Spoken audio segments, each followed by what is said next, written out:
नमस्कार दोस्तों, स्वागत है आप सभी का बीपीएससी एस्पायरेंट 2.0 चैनल पे। और आज के इस वीडियो में हम लोग देखेंगे एडुटेरिया की जो मेंस की टेस्ट सीरीज चलाई जा रही है उसका जो डे 7 का टेस्ट है उसके टॉपिक को हम लोग कवर करेंगे। और डे 7 का टेस्ट होने वाला है 30 मार्च को, तो उससे पहले हम लोग इस टॉपिक को कवर करने की कोशिश करेंगे। ठीक है, तो चलिए वीडियो हम लोग शुरू करते हैं। और वीडियो में जो टॉपिक है, मतलब टेस्ट का जो टॉपिक है, वो एक बार मैं आप सभी के साथ डिस्कस कर देती हूँ। तो इसमें था, पहला जो टॉपिक है वो है मुगलों का पतन, वांडीवॉस का युद्ध, पानीपत, पलासी और बक्सर का युद्ध, और उसके बाद है उसके प्रभाव एवं महत्व। ठीक है, तो अब चलिए हम लोग सीधे चलते हैं वांडीवॉस के युद्ध पे। मुगलों के पतन को हम लोगों ने देख लिया था और वो शॉर्ट नोट्स था और हैंड रिटन नोट्स था, उसी के आधार पे मैंने उसका पहला वीडियो बनाया था, तो वो आप लोग जाके देख सकते हैं। अभी हम लोग चलते हैं वांडीवॉस के युद्ध पे। तो ये कब हुआ था? ये तृतीय कर्नाटक युद्ध के दौरान हुआ था। ठीक है, इसमें देखते हैं कि तीसरे कर्नाटक युद्ध या फिर वांडीवॉस की लड़ाई के बारे में कुछ फैक्ट्स को हम लोग देख लेंगे। आंसर राइटिंग के दौरान आपको अपने उत्तर में फैक्ट्स भी डालने हैं, तो इसीलिए हम लोग यहाँ फैक्ट भी देखेंगे कि किसके बीच लड़ाई हुई थी। तो ये हुई थी फ्रांसीसियों और अंग्रेजों के बीच। ठीक है, और कौन कौन से लोग शामिल थे? तो शामिल थे काउंट डी लाली, जो कि फ्रांसीसी जनरल था, और ब्रिटिश का जो लेफ्टिनेंट था वो कौन था? तो ये था सर आयरकुट। ठीक है, अब ये कब हुआ था? तो ये हुआ था 1757 से 1763 के बीच। ठीक है, 1757 से 1763, अर्थात ये 5 सालों तक हुआ था, 6 सालों तक हुआ था। ठीक है, अब क्या है आगे कि कर्नाटक दक्षिण भारत कहाँ हुआ था ये? तो कर्नाटक और दक्षिण भारत में। कर्नाटक जो कि कहाँ है? दक्षिण भारत में है, तो वहाँ हुआ था। ये तृतीय कर्नाटक युद्ध नाम से ही पता चलता है, और सामान्यतः तृतीय कर्नाटक युद्ध को ही वांडीवॉस के युद्ध के बारे में युद्ध के नाम से जाना जाता है। ठीक है, और परिणाम क्या हुआ? तो ब्रिटिश जो थे वो विजयी हो गए। ठीक है, अब देखते हैं इसका क्रम, देखते हैं हम लोग पहले कि क्या क्रम रहा। इसमें है कि 1756 में यूरोप में 7 वर्षीय युद्ध छिड़ गया। ठीक है, 7 वर्षीय युद्ध, मैंने ऊपर 6 बोला था, ये 7 वर्षीय युद्ध था। क्यों? क्योंकि 57, 58, 59, 60, 61, 62, 63। ठीक है, 7 1757 से प्रारंभ हुआ और फिर उसके बाद ये 63 तक चला। ठीक है, तो ये है कि एक बार फिर इंग्लैंड और फ्रांस एक दूसरे के खिलाफ खड़े हो गए। ठीक है, इंग्लैंड और फ्रांस। और 1757 तक भारतीय उपमहाद्वीप में दोनों के बीच कोई बड़ी बातचीत नहीं होगी। ठीक है, ये क्या था कि 1757 तक भारतीय उपमहाद्वीप में दोनों के बीच कोई बड़ी बातचीत नहीं होगी। 1757 में प्लासी की लड़ाई के बाद ब्रिटिश सेना ने चंदनगर बंगाल को किसे छीन लिया? तो फ्रांसीसियों से। ठीक है, 1757 की जो प्लासी की लड़ाई थी, प्लासी की लड़ाई, उसमें क्या किया था ब्रिटिश सेना ने? तो चंदन नगर यहाँ पे लिखा है, चंदनगर या फिर चंदन नगर के नाम से जाना जाता था, वो किससे छीन लिया? तो वो फ्रांसीसियों से। और ये चंदन नगर कहाँ था? चंदन नगर ये था बंगाल में। ठीक है, आगे देखते हैं कि काउंट डी लाली कौन था? फ्रांसीसी गवर्नर जनरल। इसके नेतृत्व में फ्रांसीसियों ने फोर्ट सेंट जॉर्ज पर कब्जा कर लिया। ठीक है, फोर्ट सेंट जॉर्ज पर कब्जा कर लिया और मद्रास पर कब्जा करने के लिए अंग्रेजों पर हमला कर दिया। ठीक है, फोर्ट सेंट जॉर्ज कहाँ है? तो ये मद्रास में, और मद्रास पर कब्जा करने के लिए अंग्रेजों पर हमला कर दिया।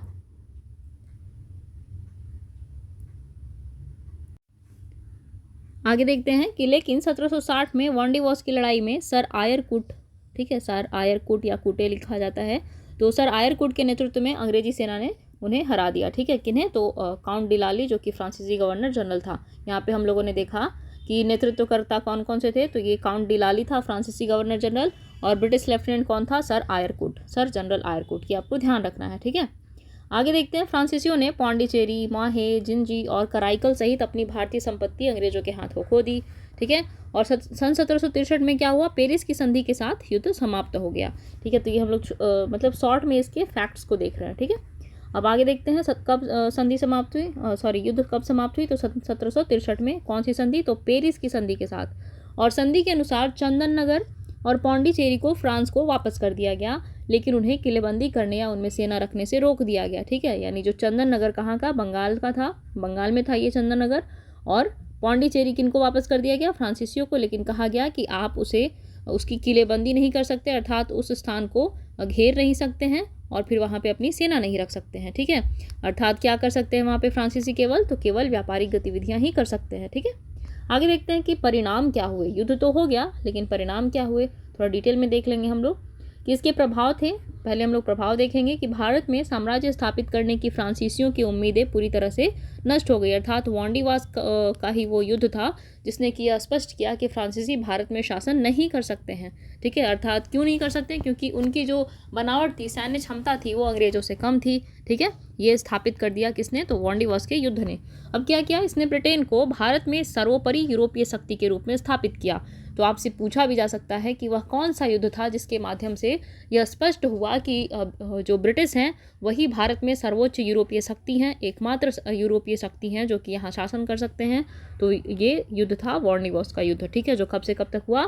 तो 1757 से 1763 के मध्य हुआ था। ठीक है, सप्तवर्षीय युद्ध था जिसे कि तृतीय कर्नाटक युद्ध के नाम से भी जाना जाता है। ठीक है, भारत में ब्रिटिश औपनिवेशिक शासन की स्थापना का रास्ता साफ हो गया था।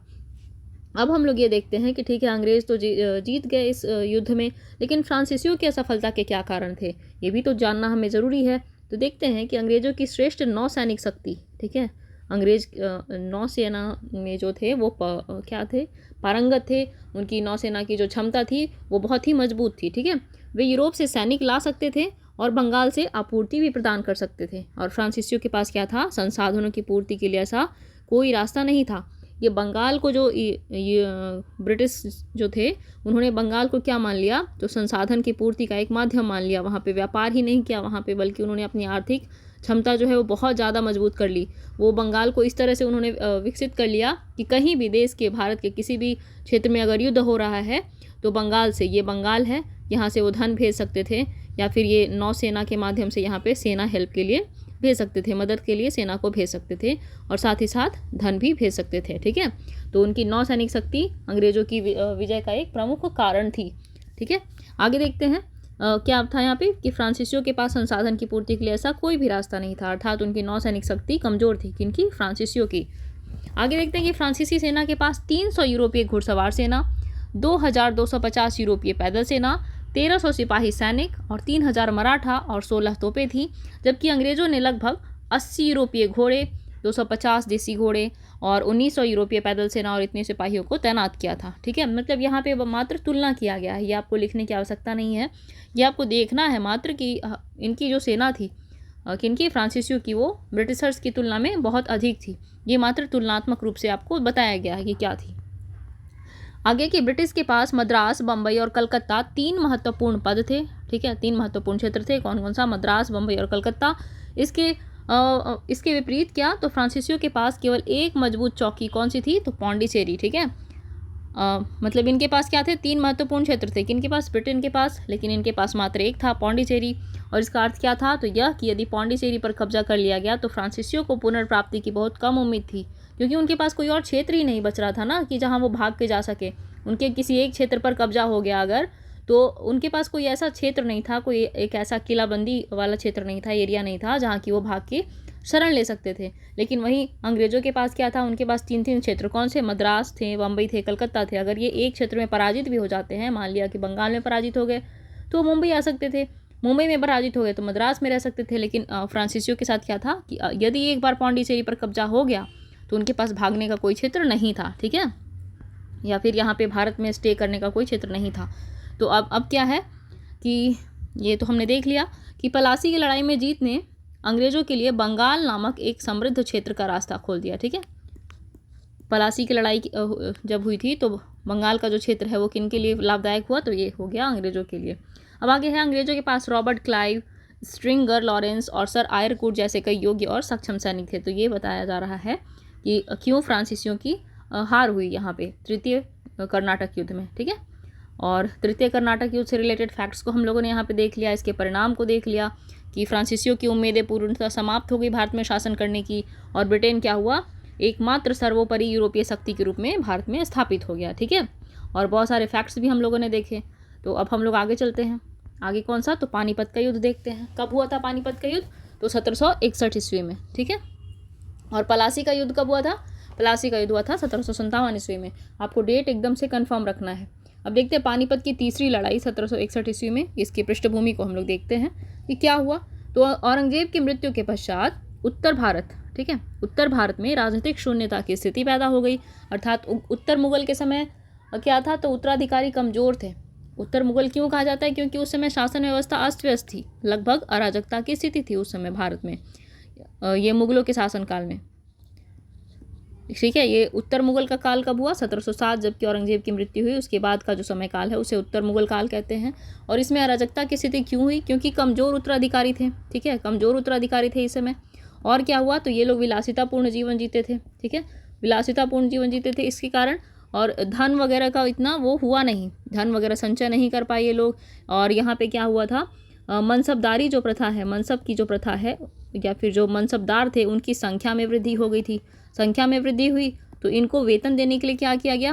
भूमि के रूप में ये लोग वेतन देते थे ना मुगल मनसबदारों को।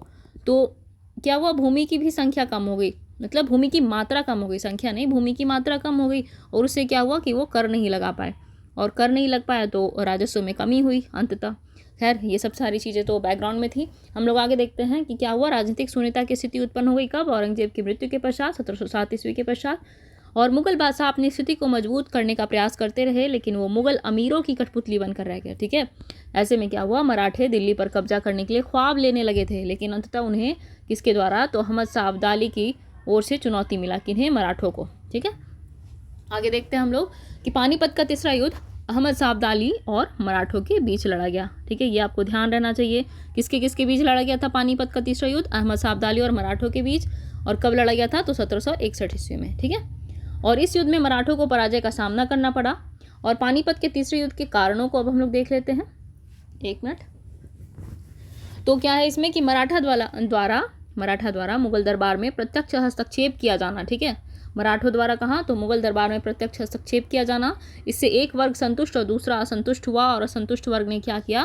तो अहमद शाह अब्दाली को निमंत्रण दे दिया कि आप आओ और मराठों से युद्ध करो। ऐसा कुछ हो गया। ठीक है, यही तो कारण है पानीपत के युद्ध का। तो पहला कारण हमने देख लिया कि मराठा लोग क्या करने लग गए? मुगल दरबार में प्रत्यक्ष हस्तक्षेप करने लग गए, जिससे क्या हुआ? मुगल दरबार दो भागों में विभक्त हो गया। ठीक है, एक कौन सा? तो एक मराठा समर्थक, ठीक है, और एक मराठा के विरोधी। जो विरोधी पक्ष था उसी ने क्या कर दिया? अहमद शाह अब्दाली को निमंत्रण दे दिया। ठीक है, अब हम लोग आगे देखते हैं कि क्या हुआ। मराठों ने कश्मीर, मुल्तान और पंजाब जैसे क्षेत्रों पर भी आक्रमण कर दिया। यहाँ अहमद शाह अब्दाली के सूबेदार शासन कर रहे थे। कहाँ? तो कश्मीर, मुल्तान और पंजाब जैसे क्षेत्रों पर। और अतः इससे अहमद शाह अब्दाली को प्रत्यक्ष चुनौती भी मिल गई। ठीक है, धीरे धीरे मराठों का क्या हुआ? मन बढ़ा, उनके ख्वाब आगे बढ़ने लग गए। तो उन्होंने क्या किया? पहला तो मुगल दरबार में उन्होंने हस्तक्षेप किया, उसके बाद क्या किया? तो कश्मीर पर भी, मुल्तान पर भी और पंजाब जैसे क्षेत्रों पर भी उन्होंने आक्रमण करना प्रारंभ किया। तो इससे क्या देखा? अहमद शाह अब्दाली ने एक प्रत्यक्ष चुनौती के रूप में देखा। अतः अब्दाली ने पंजाब पर आक्रमण कर पुनः अधिकार कर लिया।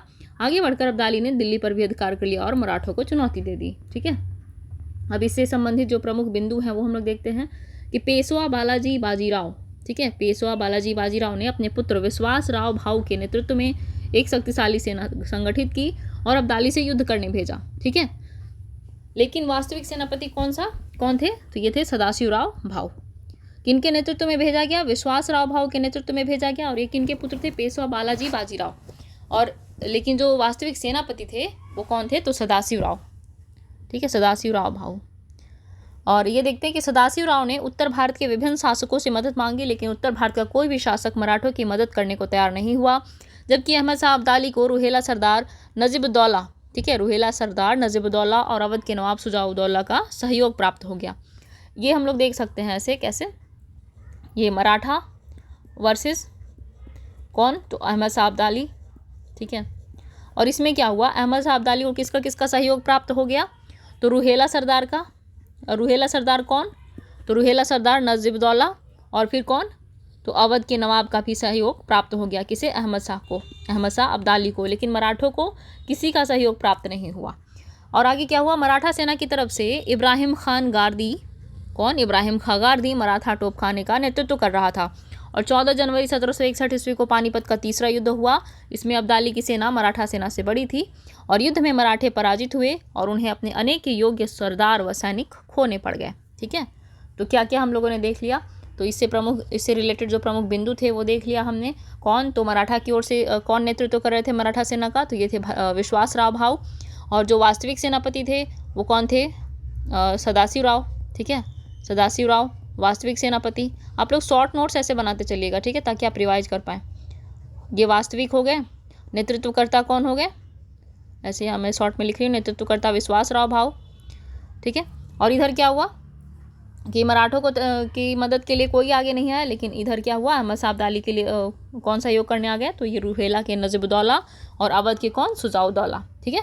आगे क्या हुआ, मराठा सेना की तरफ से तोपखाने का नेतृत्व कर रहा था कौन, तोपखाने को कौन संभाल रहा था, इब्राहिम खां गारदी। ये सारे कुछ कुछ फैक्ट है जो कि आप लोग बार बार देखेंगे ना तो आपके मतलब याद हो जाएगा, और इससे क्या हो जाएगा, आपका आंसर इन्हांस हो सकता है। अब कब हुआ ये पानीपत का तीसरा युद्ध, 14 जनवरी, जिस दिन मकर संक्रांति मनाई जाती है, ठीक है। 14 जनवरी 1761 ईस्वी को यह युद्ध हुआ, और इसमें क्या हुआ, अब्दाली की सेना से मराठा की सेना पराजित हो गई। अब मुख्य कारण हम लोग देख लेते हैं पानीपत के तीसरे युद्ध में किनकी हार के, तो मराठों की पराजय के, मराठों के हार के कारण देखते हैं कि सदाशिवराव भाऊ की कूटनीतिक अयोग्यता, जो कि कौन थे, वास्तविक सेनापति थे, ये कूटनीतिक रूप से अयोग्य थे, ठीक है, कूटनीतिक रूप से अयोग्य थे। और मराठा सेना के साथ महिलाएं और बच्चे भी युद्ध भूमि में पहुंच गए थे। इससे क्या हुआ, ये लोग वल्नरेबल हो गए, सुभेद्य हो गए, और इन पे मतलब जब भी कोई आक्रमण होता है तो उसमें सबसे ज़्यादा टारगेट किया जाता है वहाँ की आम जनता को। और मराठा सेना के साथ क्या हुआ कि ये लोग अपने फैमिली को ही लेके चले गए, अपने परिवारजनों को ही अपने साथ लेके चले गए, तो इससे इन लोगों की अयोग्यता और ज़्यादा बढ़ गई, और ज़्यादा मतलब कम हो गए योग्य ये लोग, अर्थात इनकी क्षमता कम हो गई। क्योंकि आपको बहुत सारी चीज़ें संभालनी है, आपका ध्यान सिर्फ उधर नहीं है, युद्ध पे नहीं है, आपका ध्यान क्या है, आपके पास 2-3 कार्य हो गए, आप बेवजह ही आप युद्ध लड़ने जा रहे थे, और यहाँ पे आपको क्या मेंटेन करना पड़ा, यहाँ पे आपको अपने परिवार को देखना पड़ रहा है, आप अपने पीछे एक नई रिस्पॉन्सिबिलिटी लेके चले जा रहे हैं युद्ध के मैदान में। तो ये मराठाओं के हार का एक प्रमुख कारण बना कि वो अपने साथ क्या ले गए, तो अपने साथ अपने परिवारजनों को ले गए, ठीक है। आगे देखते हैं, मराठों ने राजपूतों के आंतरिक मामलों में अनावश्यक हस्तक्षेप करके उन्हें अपना शत्रु बना लिया था, इसीलिए उन्हें कोई उत्तर भारत में सहयोग करने नहीं आया, है ना। और वहीं अब अहमद शाह अब्दाली का सहयोग करने कौन आ गए, तो रुहेला और अवध के जो नवाब थे वो आ गए, रुहेला सरदार नजीबुद्दौला और अवध के नवाब शुजाउद्दौला आ गए, ठीक है, किसका सहयोग करने, अहमद शाह अब्दाली का। आगे देखते हैं, मराठा सेना गुरिल्ला युद्ध पद्धति में निपुण थी, लेकिन इस युद्ध में गुरिल्ला पद्धति प्रयुक्त नहीं की जा सकी, ठीक है। आगे क्या है, आगे है कि मराठा सेना की तोपखाने पर अत्यधिक निर्भरता थी, ये यहाँ पे हो जाएगा कि इस युद्ध में गुरिल्ला पद्धति प्रयुक्त नहीं की जा सकी, ठीक है। गुरिल्ला पद्धति कहाँ होगा, जहाँ की वन होंगे, ठीक है, जंगल पहाड़ ये सब सारी चीज़ें होंगी। यहाँ पे पानीपत के मैदान में कहाँ से ये इन्हें जंगल पहाड़ ये सब तो नहीं मिल पाएगा, पानीपत का मैदान तो प्रॉपर प्लेन मैदान है, तो इसमें कोई भी गुरिल्ला युद्ध पद्धति जैसी कोई भी छापामार तकनीक वगैरह नहीं इसमें काम कर सकती थी पानीपत के युद्ध में, ठीक है। तो ये भी उनकी असफलता का एक प्रमुख कारण था। आगे है, मराठा सेना की तोपखाना पर अत्यधिक निर्भरता, बाकी अपने सेना में आपने साम्यता नहीं रखी, अपने सेना के हर एक पक्ष को आपने महत्वपूर्ण या फिर उन्हें महत्व नहीं दिया। आपने क्या किया, अपने सेना का 80% लगभग क्या किया, तो तोपखाने पर ही आप रह गए। तो तोपखाने से आप हर एक किसी को तो उड़ा नहीं सकते, मतलब ये भी एक युद्ध पद्धति होती है ना कि आप हर चीज़ से तैयार रहें। सिर्फ तोपखाने से ये लोग क्या किए, उस पर अपनी निर्भरता बनाए रखे, कौन, मराठा सेना। आगे क्या है कि अब्दाली के पास कुशल घुड़सवार थे और इनके पास नहीं थे, इनके पास मराठा सेना के पास। आगे देखते हैं कि इसके परिणाम क्या हुए पानीपत के तीसरे युद्ध के। तो मराठों की उत्तर भारत में प्रगति अवरुद्ध हुई, ठीक है, और उनका अखिल भारतीय मराठा साम्राज्य का सपना खंडित हुआ। तो ये आपको सबसे इंपॉर्टेंट रखना है कि अखिल भारतीय मराठा साम्राज्य का सपना इनका टूट गया, ठीक है, किसके बाद, पानीपत के तीसरे युद्ध के बाद। अनेक योग्य और बहादुर मराठा सरदार और सैनिक मारे गए, और क्या हुआ, मराठों की कमजोरी उजागर हुई और औपनिवेशिक शासन का मार्ग प्रशस्त हो गया। पहले देखा जा रहा था कि मराठा जो है वो क्या करेंगे, अंग्रेजों को, ये लोग अंग्रेजों से युद्ध कर सकते हैं, उन्हें टक्कर दे सकते हैं, लेकिन अब क्या हुआ, अहमद शाह अब्दाली का आक्रमण हुआ, उसमें इनकी अयोग्यता सिद्ध हो गई, ये लोग हार गए। वहाँ पे इनकी जो युद्ध कौशल रणनीति थी वो सारी चीज़ें वहाँ पे धराशायी रह गई। तो अब क्या इससे हो गया कि इनकी कमजोरी उजागर हो गई सभी के सामने, और यह स्पष्ट हो गया कि ये लोग शासन के योग्य नहीं हैं और ये एक अखिल भारतीय मराठा साम्राज्य की स्थापना नहीं कर सकते हैं, ठीक है। तो ये रहा पानीपत के तीसरे युद्ध का परिणाम। अब जरा सा यहाँ पे बिना कुछ अपना पृष्ठ पलटे हुए आप लोग ये बताइए कि पानीपत का युद्ध कब हुआ था, डेट सहित आपको बताना है। अभी वीडियो पॉज कीजिए और कमेंट सेक्शन में तुरंत से इसके डेट को कमेंट कीजिए, ठीक है। उम्मीद है आप लोग कमेंट कर रहे होंगे, मैं यहाँ पे लिख देती हूँ। ये हुआ था 14 जनवरी 1761 को, ठीक है, 1761 को। अब चलते हैं हम लोग पलासी के युद्ध में। तो पलासी का युद्ध, एक मिनट, पलासी का युद्ध क्या हुआ कि इसकी जो लड़ाई थी, ये जो लड़ाई थी पलासी की लड़ाई कब हुई थी, 1757 में। कहाँ हुई थी, भगीरथी नदी के पूर्व में। कहाँ हुई थी, एक मिनट, भगीरथी नदी, इसके पूर्व में पश्चिम बंगाल के पास पलासी, प्लासी या पलासी के क्षेत्र में हुई थी। ठीक है, प्लासी या पलासी। ठीक, कहाँ हुई थी? भगीरथी नदी के पूर्व में। देखते हैं यहाँ पे कि रॉबर्ट क्लाइव के नेतृत्व में, किसके नेतृत्व में? रॉबर्ट क्लाइव के नेतृत्व में ब्रिटिश ईस्ट इंडिया कंपनी की टुकड़ियों ने बंगाल के अंतिम स्वतंत्र नवाब सिराजुद्दौला, ठीक है, बंगाल के अंतिम स्वतंत्र नवाब सिराजुद्दौला, ये आपको ध्यान रखना है, और उनके फ्रांसीसी सहयोगियों की सेना के खिलाफ मोर्चा संभाला। किसने संभाला? रॉबर्ट क्लाइव ने। यहाँ पे मैं 1 मिनट इसको घेर दूँ अच्छे से। सॉरी, 1 मिनट, थोड़ा सा मैं ब्रेक लेती हूँ पानी पीने का, फिर आती हूँ। तो चलिए शुरू करते हैं कि इसमें क्या हुआ पलासी के युद्ध में, कि ब्रिटिश सेना का नेतृत्व कौन कर रहा था? Robert Clive. और किसके खिलाफ ये युद्ध हुआ? तो ये हुआ था बंगाल के जो अंतिम स्वतंत्र नवाब थे।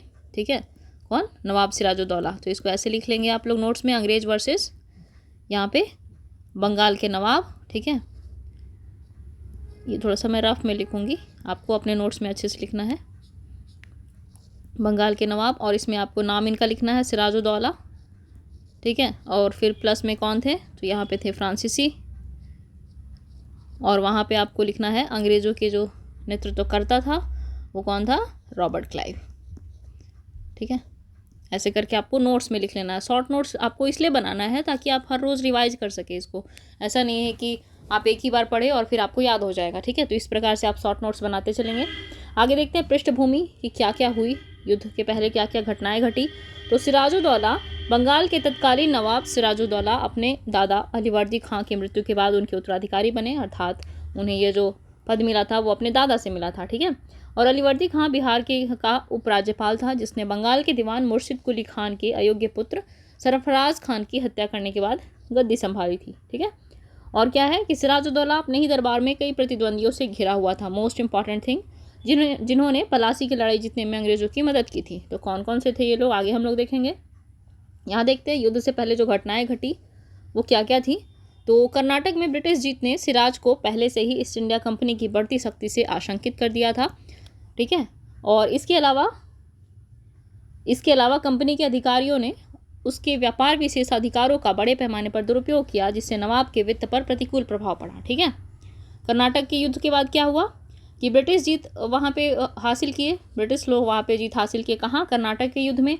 तो क्या हुआ कि यहाँ पे सिराज जो है ना वो सचेत हो गया कि अरे अंग्रेज़ अपनी शक्ति में विस्तार कर रहे हैं, तो वो वहाँ पे सचेत हो गए कि हमें इनके खिलाफ मतलब अपने मोर्चा को संभाल के रखना है, अपनी तैयारी पूर्णतः करके रखनी है कि कभी भविष्य में ऐसे ही घटना आ जाए हमारे सामने कि युद्ध करना पड़े अंग्रेज़ों से, तो हम उसके लिए तैयार रहेंगे। ठीक है, इसके साथ साथ क्या हुआ, ईस्ट इंडिया कंपनी के जो अधिकारी थे वो भ्रष्टाचार में लिप्त थे। वो लोग अपने हित की पूर्ति में हमेशा ही लगे रहते थे, तो उसके कारण क्या हुआ कि नवाब के वित्त पर भी इसका प्रतिकूल प्रभाव पड़ गया था। ठीक है, आगे देखते हैं अंग्रेजों ने नवाब की अनुमति के बिना कलकत्ता की किलेबंदी भी कर दी थी, तो जिससे नवाब क्या हुआ, नवाब को लगा कि यह उनकी संप्रभु शक्ति पर चोट है। ठीक है, और क्या हुआ आगे, क्रोधित नवाब ने कलकत्ता पर चढ़ाई कर दी और जून 1756 में फोर्ट विलियम पर कब्जा कर लिया। कब कब्जा कर लिया फोर्ट विलियम पर?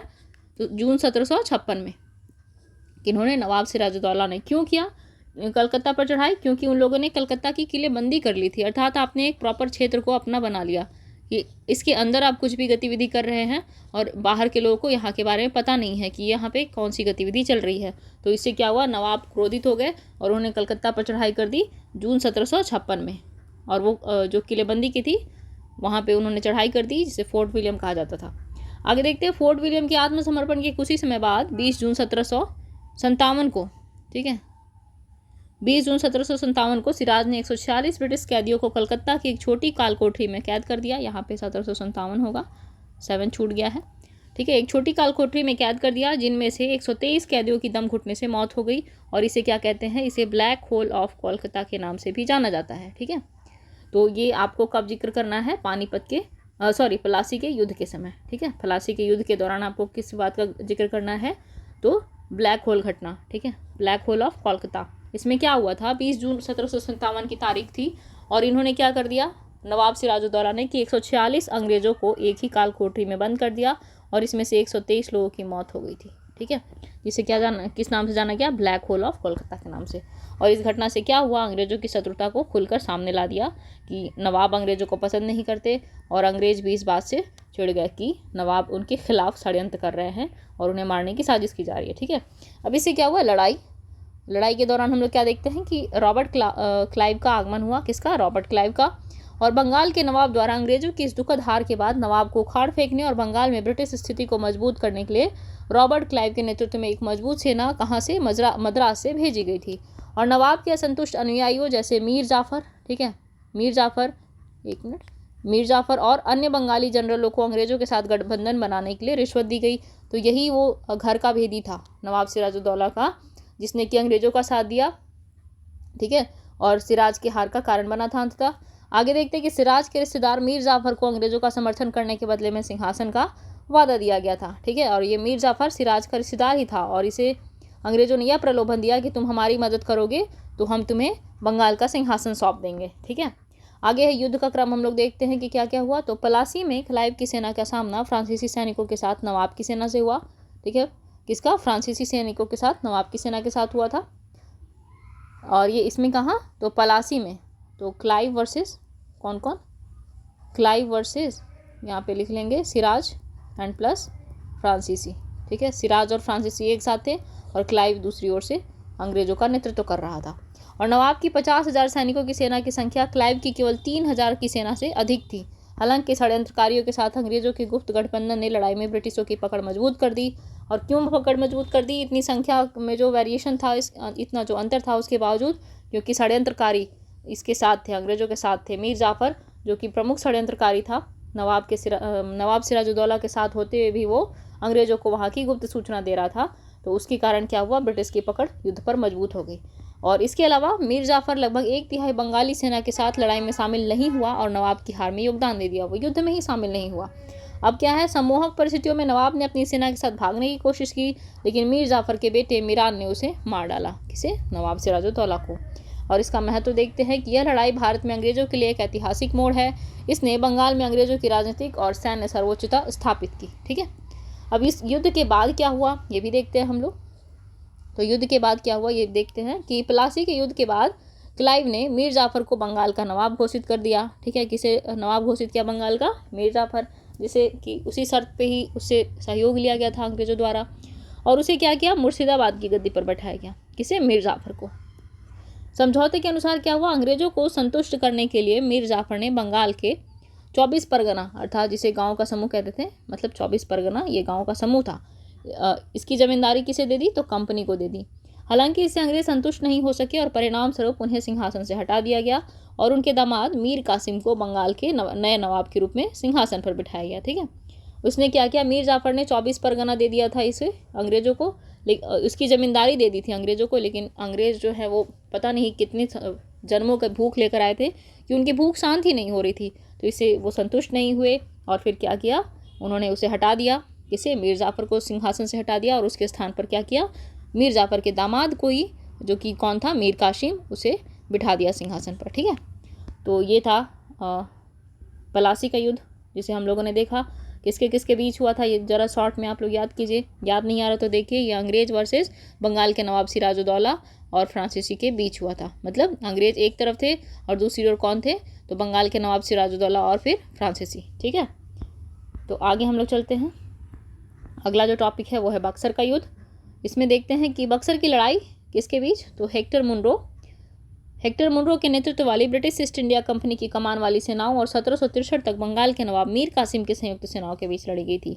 अभी हम लोगों ने देखा कि मीर कासिम को ये सिंहासन सौंपा गया, किसके पश्चात, मीर जाफर से असंतुष्ट होकर सौंपा गया मीर कासिम को बंगाल का सिंहासन, और उसके बाद क्या हुआ, मीर कासिम से भी इनका युद्ध हो गया। तो ये कहीं संतुष्ट नहीं थे, अंग्रेज कहीं भी संतुष्ट नहीं थे। ठीक है, तो ये देखते हैं हम लोग कि इसमें क्या था, संयुक्त सेनाओं के बीच लड़ी गई थी। और इसमें कौन कौन से थे, तो ये थे, इसमें शामिल थे बंगाल के नवाब और अवध के नवाब।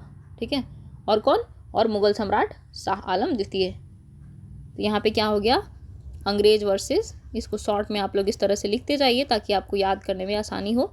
अंग्रेज वर्सेस क्या हो गया, तो बंगाल के नवाब, बंगाल प्लस अवध के नवाब और कौन, मुग़ल सम्राट। ये बंगाल अवध क्यों अलग की बात हो रही, तो ये लोग स्वतंत्र हो गए थे ना। जब आप मुगलों के पतन को पढ़ेंगे तो वहाँ आपको दिखेगा कि ये उत्तराधिकारी राज्य के रूप में स्थापित हुए थे, तो मुगल सम्राट हो जाएंगे यहाँ पे। ठीक है, इन तीनों के संयुक्त सेना के साथ युद्ध हुआ था, किसका, अंग्रेजों का। ठीक है, तो और ये कब हुआ था, तो ये हुआ था बक्सर की लड़ाई में 1763 में। आगे देखते हैं इसमें पृष्ठभूमि। तो मीर कासिम कौन था ये, तो वह अलीवर्दी खां के सभी उत्तराधिकारियों में सबसे योग्य था और एक कुशल और मजबूत शासक मीर कासिम ने अपने राज्य के मामले में सुधार करने का दृढ़ संकल्प लिया था और 1762 में अपनी राजधानी मुर्शिदाबाद से मुंगेर बिहार स्थानांतरित कर दी। ठीक है, और क्यों, तो उन्हें अपनी स्वतंत्रता बनाए रखने के लिए आवश्यक पूर्ण राजकोष और एक कुशल सेना के महत्व का एहसास हुआ था। और मीर कासिम खुद को एक स्वतंत्र शासक मानता था, जो अंग्रेजों के लिए एक समस्या थी, क्योंकि वे उसे अपने हाथ की कठपुतली बनाना चाहते थे। इसीलिए तो उन्होंने मीर जाफर को हटाया और पहले सिराजुद्दौला से युद्ध किया। ठीक है, कौन सा युद्ध, तो पलासी का युद्ध देखा हम लोगों ने। पलासी का युद्ध सिराजुद्दौला के साथ किया। उसके पश्चात मीर जाफर को सिंहासन पर बैठाया। मीर जाफर से संतुष्ट नहीं हुए तो उसके बाद उन्होंने क्या किया, मीर कासिम को उन्होंने सिंहासन पर बैठाया और फिर क्या हुआ, अंततः बक्सर के युद्ध में मीर कासिम से भी उन्होंने युद्ध कर लिया, मतलब मीर कासिम से भी असंतुष्ट होकर बक्सर का युद्ध लड़ लिया। देखते हैं यहाँ पे कि मीर कासिम और अंग्रेजों के बीच संघर्ष क्या हुआ था। तो ये था कि आंतरिक सीमा शुल्क से बचने के लिए अंग्रेजों द्वारा 1717 के फरमान के दुरुपयोग के कारण मीर कासिम ने आंतरिक व्यापार पर सभी कर्तव्यों को समाप्त करने और उन्हें रियायत देकर अपने स्वयं के विषयों को लाभान्वित करने का चरम कदम उठाया। ठीक है, और इसने अंग्रेजों ने जबरदस्ती छीन लिया था। इसमें क्या हुआ था कि 1717 का जो फरमान था, फारूक शेर के द्वारा जो फरमान जारी किया गया था, उसका अंग्रेज दुरुपयोग कर रहे थे। ठीक है, और फिर क्या कर रहे थे, आंतरिक व्यापार पर सभी कर्तव्यों को समाप्त करने के लिए और उन्हें रियायत देकर अपने स्वयं के विषयों को लाभान्वित करने का चरम कदम उठाया। किसने उठाया ऐसा, तो ये मीर कासिम ने।